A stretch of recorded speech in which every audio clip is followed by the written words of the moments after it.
everybody, what's up? It's Grace, and right now I'm going to be talking about the books that I've read in the year of 2017, which is not a lot compared to last year or the year before. But I've read some books, and I miss talking about books so much. I'm very thrilled to talk about them and share my thoughts with you, and then find out what you think, and then at the end of this video, probably have like 2 books that I'm going to talk about that I really want to get to within like the next month. Most of the books that I've read this year are new releases. They were released and I'm just so, you know when you like have the series that you love and then the book is released and you have to read it no matter if you're in a reading slump or not. This year I've been in the biggest reading slump of my life, but when a new book is released I'm just like, I'm gonna read that because I'm in love with this series. So without further ado, let's go ahead and get on to the books that I've read this year. The first book that I read this year was really lame, okay? And it is The Beasts Within by Serena Valentino. So this is basically kind of just it was when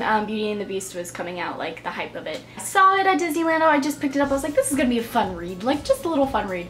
But it actually was really bad. I didn't expect it to be as bad as it was. It changed a lot of things. It's from the Beast perspective. And the Beast was like best friends with Gaston when they were little. It was just weird and I didn't really enjoy it. I thought being inside the Beast's head would be awesome, but it just made me like him even less. Also, I want to talk about Beauty and the Beast. I loved that movie, the live action one, but I also felt like the Beast in that movie had like no redemption. He was just basically an asshole through the whole thing. At least in the cartoon version, he was excited to show Belle the library and he gave her a room, whereas in the live action, Cogsworth and Lumiere gave her the room and the Beast was like livid about it. I just wish he was a little bit more nice because he was just kind of, I didn't really like his character, but everything else in the movie I loved. This book, I gave it 1 out of 5 stars, so kicking off 2017 with not such a good note on the first book that I read. The next book I read is by my favorite author, and that is I Am the Messenger by Marcus Zuzak. The Book Thief is my favorite book, so I was super excited to read this by him. So this follows a guy named Ed, and he is a cab driver. He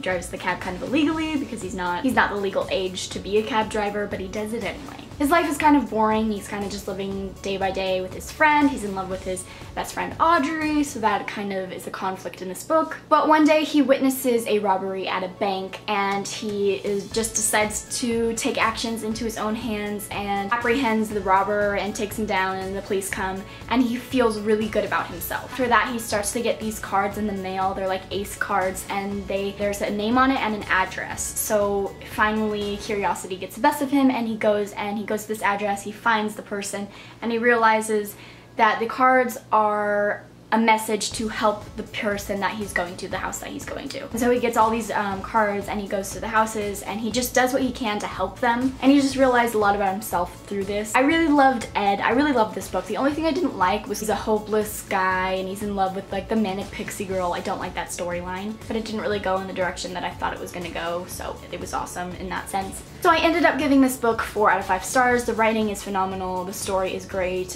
What I didn't love it as much as The Book Thief, but it was still great and I would definitely recommend it. Next book that I read is A Court of Wings and Ruin by Sarah J Maas, which is the 3rd book in the Court of Thorns and Roses series. I think it's going to be 6 or 7 books, I'm not sure.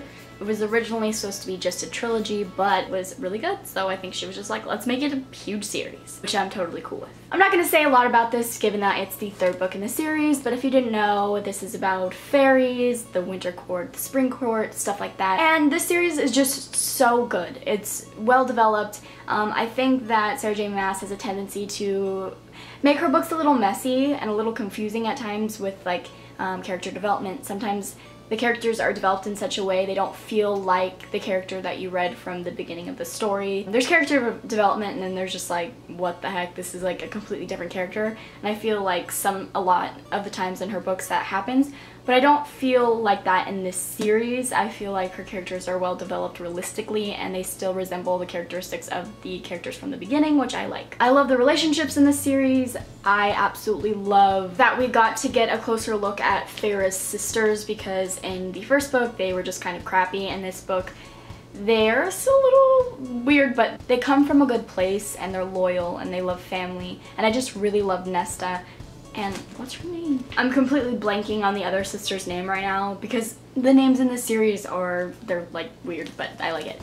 But I'm blanking on them, but I love the sisters. I love Cassian. I love Lucian. I'm saying their names probably wrong, but I love them. I just love all the characters, even the bad ones, because they bring such life to the story. I didn't like this book as much as I loved the second one because I felt like not a lot happened, but I think it was more of like a character development, and it's also the third book in a series, and the third book, Syndrome, I think this had it a little bit. I still gave it 4 stars, 4 out of 5 stars, so I did obviously enjoy it. Feyre is she's the only character that just bugs me. Her decisions are just sometimes I'm like, girl, what are you doing? But I still love her, and I love the series, and I will finish it when the books continue to come out. The next book that I read is the last book in the To All the Boys I Loved Before trilogy, which was originally supposed to be a duology, but I'm so glad that she continued it into a trilogy. It's Always and Forever Laura Jeanne. I'm sure you know what this is about, but for those who don't, it's about this girl, and she writes love letters to all the boys she's ever loved before. And in doing that, it's kind of just signifying that this relationship has come to a close, all the feelings are gone, and she locks the letters in a little box and puts them under her bed, and one day they accidentally get sent out and she has to deal with all the stuff that happens that follow that. Laura Jeanne is probably one of my favorite characters that I've read in a book series because she's just so pure and cute and funny and naive, but not too naive that she's unlikable. She's just so great and has the best heart, I think, in a character that I've ever read. She's a genuine person. I love her family. I love Kitty so much. She's probably my favorite next to Laura Jeanne. She's just the cutest, and I have just this vision of her. She reminds me of my best friend McKenna's little sister Killian, and I absolutely love her, so I think that's why I really, really love Kitty. If you guys are just looking for something that is uplifting and also has just real problems in life, just get this because it's diverse, it has a great family dynamic, it's just a beautiful story that I absolutely love. And this is the first book, and they're just so appealing and aesthetically pleasing. Covers, the back, it's just beautiful, and I love these books. I gave this book a 5 out of 5 stars. The last book that I read ripped my heart out, but I expected it to, and that is Lord of Shadows by Cassandra Clare, which is the second book in the Dark Artifices series, and it wouldn't be a Cassandra Clare book if it didn't rip your heart out. Am I right? I am right. Knuckles. I'm not going to say a lot, obviously, about this series because it's a spin-off of the Mortal Instruments, which is a whole, you gotta learn what that is about, and it's hard to explain. But there's like demons and shadow hunter, it's just great. I will say in the beginning of this book, it was slow. This book took me so long to read, but that was because I was busy, and also I just enjoyed the fact that I read it slow because every Cassandra Clare book, I read it in like a day, and I'm real sad that it's over. This one lasted a while, and I'm happy about that. Cast of characters in this series is so large, and every single character adds such depth to this story. Tiberius is my favorite character in this book. He adds so much everything to this book. It's such love, such devotion, such loyalty. I absolutely love him. He is the brother of Julian, and he has a twin sister, Livy. This book was, the ending killed me. I was just in my bed, I was like, you can't just end a book like that. Like, even my heart is physically squeezing thinking about what happened.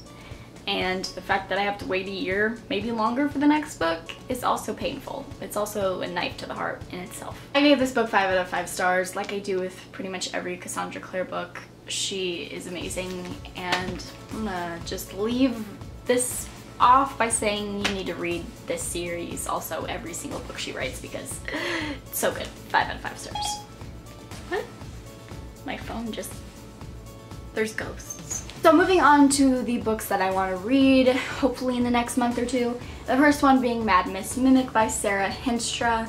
This book is set in London in 1972. Her family wants to marry her off so she could live in high society and all that, but she is not very much liked in this city because she has this condition where she can mimic everyone's voice. She has the ability to pretty much have anyone's voice that she wants, which It's awesome. Her brother-in-law is involved in like a drug scandal. He's basically like the opium fever, that's when it takes over the city, and somehow she's wrapped up in it, and it's like an investigation. I think it's like maybe a murder mystery. I have no idea, but it sounds awesome. I've heard great things about it, and I definitely want to read it. The next book that I want to read, I don't really know a lot about. I just have seen so many people love this book and say that it's their favorite book they've read so far this year, and that is Caravel by Stephanie Garber. I know it follows this girl who really wants to be in the Caravel. I want to say carnival, but I guess it's Caravel. I don't know if that's another word for carnival, probably, obviously. Her dad is really strict, and he wants to send her off to be married. It's an arranged marriage. She wants to get out of it. So this mysterious sailor comes and takes her to the Caravel with her sister, I believe, and then her sister ends up being kidnapped and she has to find her. Just sounds like an adventurous story mixed with like magic. I don't know if there's like magical realism in it, but so many people that I trust have said that this book is amazing, unlike anything they've read, so I definitely want to be getting to this soon. Those are all the books that I've read so far this year. And those are the books that I want to read. I need to get out of this reading slump. I don't know what's going on in my brain, but I think I'm not gonna push it. I'm not gonna like try to force anything. I'm just gonna have books, read books as I feel like it. Anyway, if you've read any of these books and you want to tell me your thoughts, I would love to know. Also, what's your favorite book so far that you've read this year? I hope you're having a good time wherever you're at, and I will see you in my next video. Bye.